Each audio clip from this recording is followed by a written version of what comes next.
What's up, LTD Addicts? Dave Swift here, and sorry, no review today, but instead we're going to celebrate because this channel has just reached 2,000 subscribers, which, might not sound like a lot in the crazy YouTube world, but hey, we're just getting started. We started 6 months ago. I never in my wildest dreams imagined that this channel would take off so quickly. So I want to send a personal thank you. If you're watching this, thank you very much for watching my videos, clicking that like button, leaving comments, clicking the links that I put at the end of videos. Just truly, truly an amazing experience. So I'm very excited to take this up from 2,000 to 5,000 and beyond. Definitely going to continue to provide the LTD reviews for you guys. But today, to celebrate, I thought, hey, why don't we do something special? I'm going to answer some of the favorite / most frequent questions that I've been asked since I began the channel back about 6 months ago. And so let's get right into it. Without further ado, here is the first question. This one is from Ali Arsenal. And Ali wants to know, are you using any lipstick now? Sorry, just curious. Now, you might be thinking that's kind of a goofy question, but I actually get asked that more than I'd like to admit. No, Ali, sorry, these are all natural. Born that way, have kind of a darker red pigment to my lips. It's something that women are often envious of, but as a man, not really in the good way, right? They want this color lip for themselves. It's not necessarily something that they want on their partner. So these are my Steven Tyler lips. I've got a big mouth, big red lips. Just deal with it, I guess. I have to. All right, moving on to the next question. Why do you create these walkthrough reviews? How does it benefit you? I'm curious. I'm watching one from yesterday. It is detailed. I don't see how you get paid for it. All right, so 3-part answer to this. First of all, I love LTDs. I hope it comes through in my reviews that I'm truly a fan of, trying out new technology, figuring out how it can affect business and sales and marketing. It's just kind of a passion of mine. It's something I really like doing. Now, it's not cool to talk about at parties, but that's what excites me. So it's one of the things in life that excites me anyway. So that is part of it for sure. Second, the obvious thing here is I do include affiliate links at the end of nearly every video, at least one link probably in every video. And so, if you're really enjoying the content, even if you don't want to buy that particular product, but the next time you think to go buy a product, you can click that link and that helps support the channel. I'm dedicating more and more of my time to making videos like this one. And, I've put out a couple other reviews already this week. So to be able to continue to do that, obviously I need to earn some direct income somehow. So that's how I get paid. The third way is this is actually a decent lead magnet. So software companies will see me reviewing software and often contact me and ask for help with their marketing or ask for help with their user interface. Now, I've never ever created a sponsored video and posted it on this channel. So anytime you see content on this channel, you can be 100% certain that I've had complete editorial control. No one has ever told me what to say or influenced what I've said about a product, and that will continue for the life of this channel. If ever comes a time that we did do a sponsored video, it would be marked extremely clearly that it is not a review and it is definitely a sponsorship. So that time has never come, and if it does, I'll make sure that everybody who's watching knows where I stand on the products that I review and what products are sponsored videos. All right, so that is the 3-part answer. 1, I just love it. 2, affiliate links. 3, it's a good lead magnet for our digital marketing business, ClientAmp. Check it out, clientamp.com. All right, moving on to the next question. Dave, I value these reviews. I find them honest and instructive, especially your summing up of the good and bad points towards the end. However, I find the score that you give less helpful. It's funny because maybe odd is the better word, that each of these reviews lands somewhere between 7 and 9. All right, so the scoring issue. Scoring is something that people ask me about all the time. What factors into the score? How, can I see a breakdown of how you came up with the score? Well, let me put it to you this way. When something gets posted on AppSumo, it's already been vetted, right? So the chances that we're going to find a total turd, excuse my language, on AppSumo is pretty rare. However, just maybe about 2 weeks ago, I did do a review of a product that, it got a very low score, the lowest score I've ever given. If you ever watch the Olympics, there is a very big difference between someone who scores an 8.5 and someone who scores a 9.1. Let's say in like a figure skating routine or a gymnastics routine or something like that, where it's a judging type of score. So there we've already got Olympic athletes, right? They've been training their entire lives, and this is their moment to perform. Well, it's a lot like that in the reviews. So an 8.5 is exponentially better than an 8.0. That's why we have so many intervals. We can give very, very precise scores. Now, I'll be totally transparent here. I am stealing this bit from Barstool Sports. They do pizza reviews. What did I score it? 3-2. And that's because I took the price into a factor. And I just like his approach there. I think it's snappy, clarity, right? You can get, all right, this is a good deal. I got a 9, got a 9.2. I get it. It's good. This one was not so good. It got 6.3. It just makes sense to people. But the factors that go into how I make those judgments are, does it do what it says it's going to do? Which seems like, that's the first factor. If it says it's an email application that, helps you message people on LinkedIn or something like that, does it actually gather those emails and in a way that is useful, right? So is the basic functionality there and present? Because sometimes these deals, they're not, right? They're roadmaps, and they're selling you a roadmap or future functionality. It's coming, and so just buy it now and we'll build it for you later. I don't like that. I don't like roadmaps.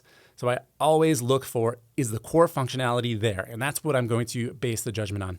Beyond that, it is, how practical is this tool? Is this something that is actually necessary, right? So there's a deal for moderating Facebook comments. It got a pretty decent score from me, but I put a big disclaimer that no one really needs this, right? You don't have to moderate Facebook comments, but if you want to, it's doing what it says it intends to do. So I try to make that very clear, how practical I believe the tools to be. Or Video Cipher, the most recent review that I did, it works. It does one thing. It makes sure that your videos are protected, but you don't really need it unless you're actually selling videos that people are actively trying to pirate. So, just use common sense there. The next part of the scoring is, how much does it cost, right? So is there value in terms of, if I spend $700 like for the WP time capsule review that I just put out, is there $700 worth of value for unlimited sites in that? And I would argue for WP time capsule, there most certainly is, especially in the circumstance of if it fits your use case, right? So if you're managing more than 10 websites for clients and you are going to provide them with backups, well, you're going to be charging them probably over $100 a month for site management. So you'll make that money back fairly quickly. And you can probably say, hey, I've got real-time backups now, so I can charge a little bit more to future clients. So that is how the scoring works. I take all of that into account and pump out the scores for you guys. All right, next question. So this is in regard to my recent briefcase video where I was unveiling the new features for Briefcase. And Ted over in the Facebook group asked, so is AppSumo going to announce this, or are you the official AppSumo spokesperson now? And I think, he put a laughing emoji there. So I think he was kidding. But I want to be totally clear. No, I don't work for AppSumo. I have had conversations with people at AppSumo since I began this channel. Obviously, I've got their attention a little bit, but they don't influence me. They don't tell me what to say in terms of the products. Sometimes I have gotten complimentary deals from people to encourage me to review the products. And I always say that in the video, like, hey, this founder, in fact, like similar content was one I just did. This founder messaged me on Facebook and he said, here's the deal, check it out. And if you want to, you can review it. But as I said before, I never let that influence me. Like I gave them kind of a mediocre score because I think they still have some work to do on their app. But no, I do not work for AppSumo. I have no intention of ever producing videos for AppSumo. I think they do a great job over there on their own of making product videos. My job is to find the holes and poke at it. But hey, sometimes I like products too. And so, that's kind of the tricky part is I don't want to put out too many positive reviews in a row because I feel like I would lose trust. But if I like something, I've also got to be honest and transparent and say that, yeah, this is actually pretty good. So the last couple of reviews I've done have been fairly positive, but they're by no means, an affiliate cash grab or anything like that. As soon as I do that, I lose my credibility. So moving on to the final question of this Q&A session. Now, next to asking me about the scoring, this is definitely the most common question that I ask. Can I ask how you achieve that contrast with the background? Basically what they're looking for here at the end, they say, I would appreciate some hardware and software recommendations for a recording setup because they want to make YouTube videos like this one. So, very simple. When I began, I used as little gear as possible. I didn't make any investments. Now, I already had a nice microphone because I've been a professional musician for about 20 years. So I have nice audio equipment to begin with. So I didn't need to buy that there. I would say if you're looking to get into YouTube, starting off with a nice microphone, like your first purchase, you can have a decent webcam, like just use the webcam on your laptop or get one of the $50 Logitech C920s, I think it's called. That's just fine. But then get good audio because no one wants to listen to a video with terrible audio. So start there with, kind of on the basic setup would be webcam, decent audio, decent microphone. I'm using a Shure SM7B. You don't need that. It's too expensive. You also have to have a dedicated audio interface. So just get, whatever is decently rated over on Amazon. Next part of the equation is the software. And when I got started, I was just using a Mac app called ScreenFlow. And what that does is it records your camera on your webcam and your screen at the same time. And then you can combine the two.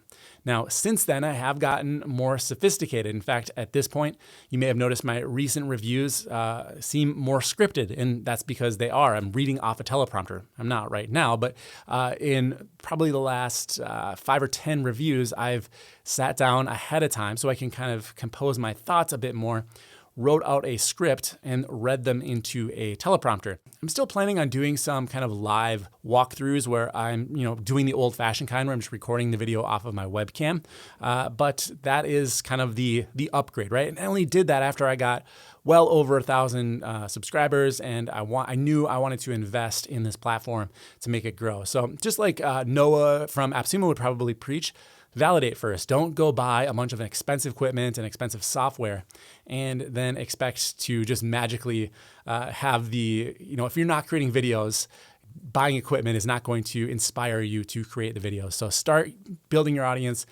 When you're small, that's when you can make mistakes and there's not a lot of repercussions. So that would be my advice. Now, if you're wondering about the contrast between the background, that was also in the question, that is just a green screen and you don't need that to start. I started off just by recording the wall behind me. Hey, what's going on, digital entrepreneurs and cart flow fanatics? And then later on, I already had a green screen because we do video work for our marketing agency. So I just started using the green screen and we do the keying and everything. So my workflow now, I mentioned the teleprompter. So I'm using an iPad for that. And it's just, I actually have a physical teleprompter that I got off Amazon for about $150. And then I'm going into a Sony A6400 camera. So it's definitely a huge upgrade from my Logitech webcam. And that is being recorded directly into my computer using an Elgato CamLink, I think it's called. So from there, and all of that is going in at the same time. The audio with the CamLink goes into the computer. Then I'm just really using the QuickTime record functions on Mac to do the screen capture most of the time. Throw that all together in Final Cut. No special plugins or extra software on there. And that's essentially it. That's how the videos get made. I wish it were more exciting. I wish I had like a huge stack of LTDs that I use to build the videos, but it's really not. It just kind of starts with a good sound source and that makes the video look better. I know that sounds weird, but that is the truth. All right, so that was a lot of fun answering some of the most common questions that I've received over the last 6 months. I'd love to do another Q&A when I hit 5,000 subscribers, so keep the questions coming and I'll see you in the next review.